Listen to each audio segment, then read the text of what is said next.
Here we go. So cool. But this whole competition culminated in 3 challenges from Super Mario Odyssey, which I thought this was a really clever thing for Nintendo to do because A, obviously it's free promotion on their part. Like they're showing off their new game and like, oh, also it's out in 2 weeks.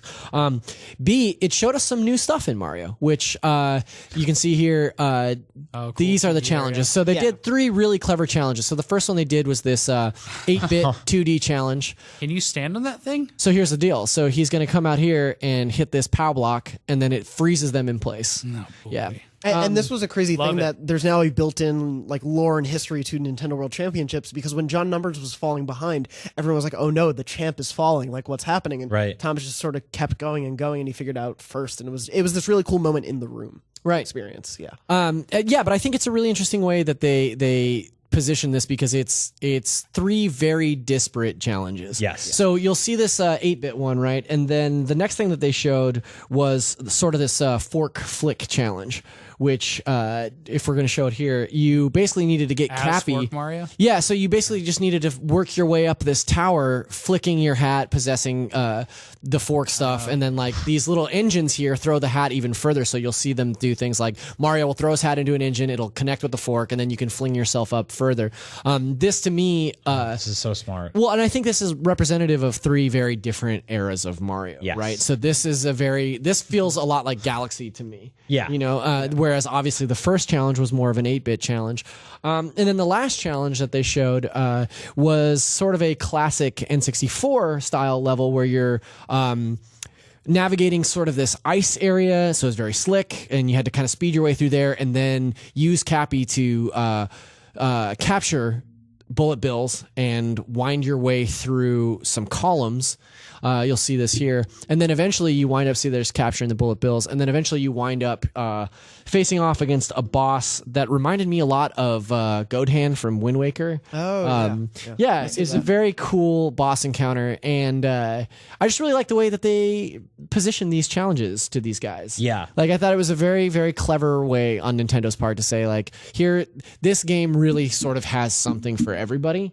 And also it looks to be pretty challenging, especially when you're trying to play it under the gun like this. Yeah, the fact that they'd never seen any of these parts of the game before. Like they had hints of it, but I love that it was just Well, this fresh boss for is so everyone. cool. Yeah. And so you capture its fists, and then you have to drive the fist into its face. Yeah, Yeah, you got to make it punch itself. Yeah. I think this sort of answers some more questions that we have about this game too. We haven't seen a ton of bosses. This guy is very, like you said, very N64. But also like to throw back to what we saw a second ago, like we haven't seen a ton of like pure platforming stuff in this game. Yeah. A lot of it has been like New Donk City is an awesome playground, but it's also incredibly safe, and you can climb to the top of the tallest building and jump off and not lose health. Yeah. But this one, like in sort of like bottomless You can pits, get out in the girders, and I know there's hard stuff out there, but we haven't seen it. Exactly. So it's cool to see all that out in the margins of this game, because I think that's where it's going to get really Oh my challenging. gosh, I can't even imagine the end of Super Mario Galaxy 2, like the final stars and stuff. The runs in that game were so hard. There's like the perfect run at the end of it. Dude, my wife and I almost like 100%ed 3D World, but there's like 3 levels at the end that are just like incredibly. I know the levels that you're talking about. And we'll be sitting there some nights, and she'll be like, "Do you want to plug in the Wii U and get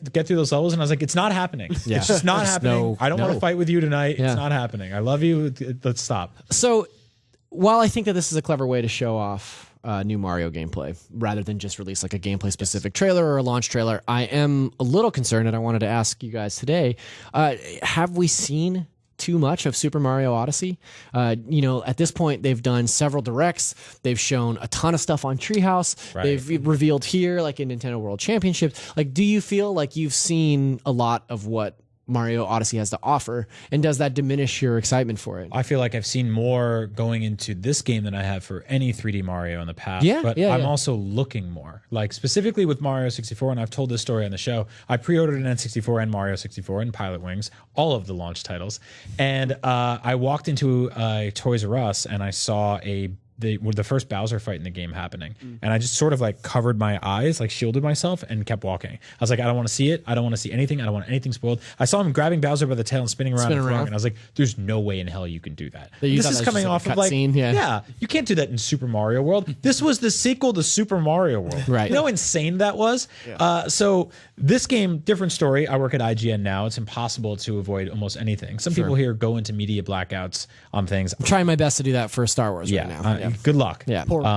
But like even when you're not looking, you're scrolling through Twitter and someone broke out a GIF, or you're on Instagram and there's a JPEG or something. A lot of shirtless Marios all around. Yeah, that was unavoidable.